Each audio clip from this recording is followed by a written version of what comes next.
Assalamualaikum teman-teman, apa kabar semua? Ibu harap teman-teman dalam keadaan sehat walafiat serta dalam lindungan Allah Subhanahu wa taala ya. Amin. Oke teman-teman, alhamdulillah hari ini kita masih diberi nikmat sehat ya, sehingga kita masih bisa bertemu lagi di Sentra Sains ya. Nah, seperti biasa, sebelum memulai sentra, kita berdoa dulu ya teman-teman, supaya ilmu yang akan kita terima itu menjadi ilmu yang bermanfaat dan penuh keberkahan ya. Yuk kita berdoa. Bismillahirrahmanirrahim.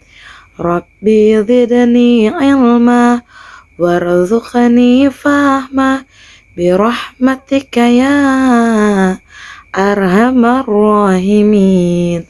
Amin. Masya Allah, alhamdulillah di Sentra Sains pekan ini kita membahas topik yang baru ya.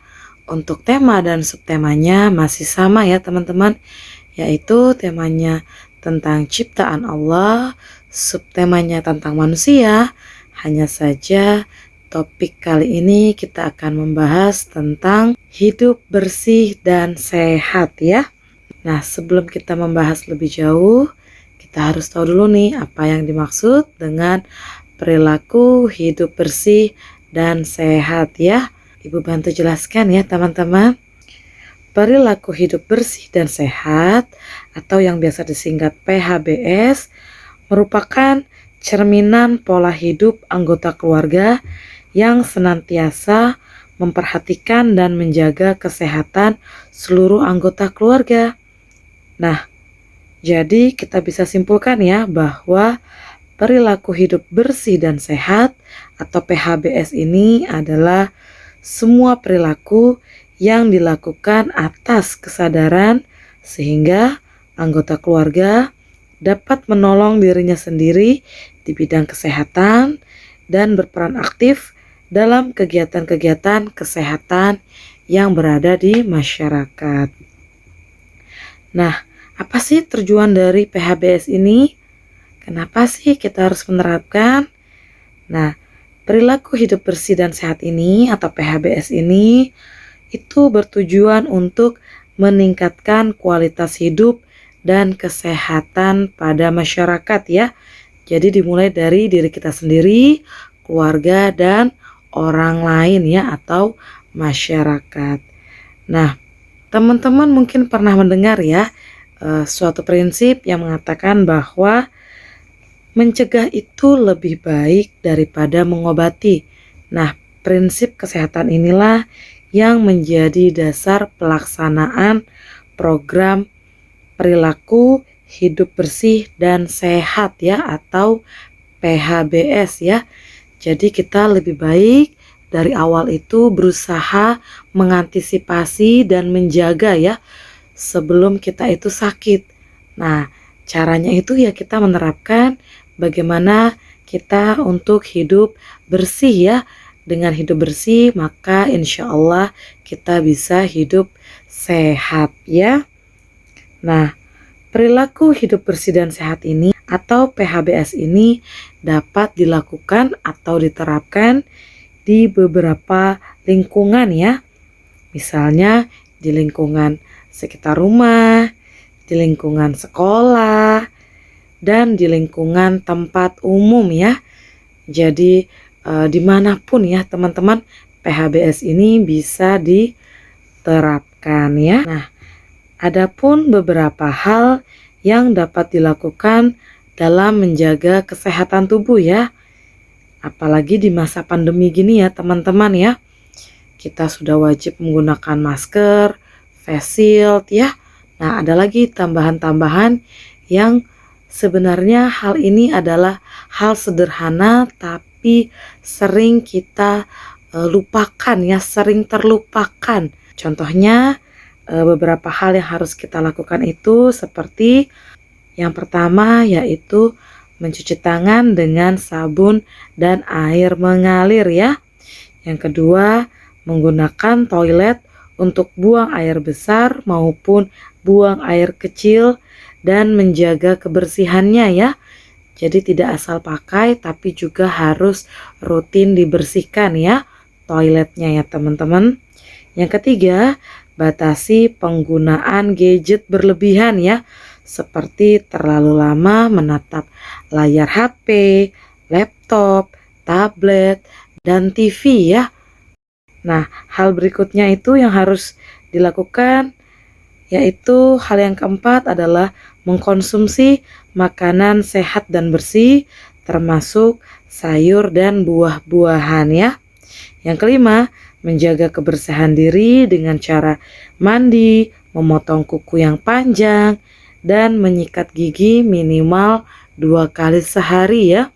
Usahakan teman-teman menggosok giginya itu sebelum tidur juga. Nah, terus yang keenam adalah istirahat yang cukup. Yang ketujuh, memberantas jentik nyamuk. Yang kedelapan, berolahraga secara rutin. Yang kesembilan, membuang sampah pada tempatnya ya. Nah, hal-hal ini sebenarnya hal-hal yang sederhana ya, yang sepele untuk dilakukan. Tapi kita tidak bisa pungkiri bahwa kita sendiri suka lupa, suka lalai, ada yang terlewat ya. Mulai dari sekarang kita belajar bersama-sama untuk bisa merutinkan kegiatan ini ya, apalagi di masa pandemi virus corona ini ya. Seperti kita kalau keluar itu harus membawa hand sanitizer, membawa masker, menggunakan face shield ya, tidak sembarangan menyentuh benda-benda ya. Hal-hal ini adalah hal-hal kecil yang tapi membantu kita dalam menjaga kesehatan kita ya teman-teman ya. Apalagi tadi ya ada dibahas tentang batasan penggunaan gadget ya. Nah, kalau kita terlalu berlebihan, tidak bisa mengatur, tidak bisa membatasi penggunaannya, entah itu nonton TV, main HP ya, dan lain-lain. Nah, itu bisa yang paling terasa adalah terkena radiasinya itu langsung ke saraf yang ada pada mata kita ya. Jadi dikhawatirkan ada gangguan pada indera penglihatan kita. Begitu juga dengan mandi, memotong kuku ya, atau menyikat gigi ya teman-teman ya. Nah, karena dianggap daring juga dari rumah, ada beberapa mungkin dari kita yang mandinya itu tidak teratur ya, karena dianggap badannya tidak kotor, sehingga mandinya dikurangi, yang tadinya sehari 2 kali bisa sehari sekali. Begitu juga dengan menggosok giginya ya teman-teman, ada yang masih tidak dirutinkan, padahal sebaiknya kita menggosok gigi minimal 2 kali sehari ya, dan sebelum tidur malam ya, itu harus kita gosok, kita sikat giginya ya. Begitu juga dengan membuang sampah pada tempatnya ya, itu penting sekali supaya rumah kita itu terlihat lebih bersih dan rapi ya, dan tidak menimbulkan aroma-aroma tidak sedap ya teman-teman.